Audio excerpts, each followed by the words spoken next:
La economía yucateca registró el incremento más elevado en los últimos 10 años del salario diario a trabajadores formales y la generación de nuevos empleos, informó el Instituto Mexicano del Seguro Social.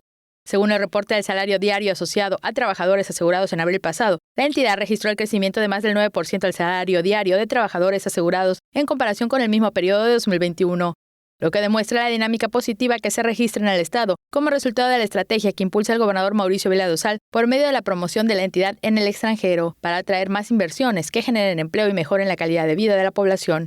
En los primeros 4 meses del año en Yucatán se registró el incremento del 8.5% del salario diario, promedio en comparación con el mismo mes de 2021, lo que demuestra que la entidad continúa con la tendencia a la alza.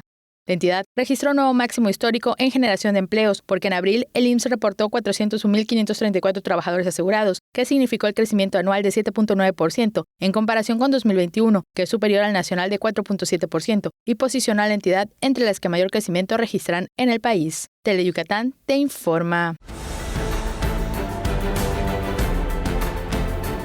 Teleyucatán te informa, lunes a viernes 3 de la tarde.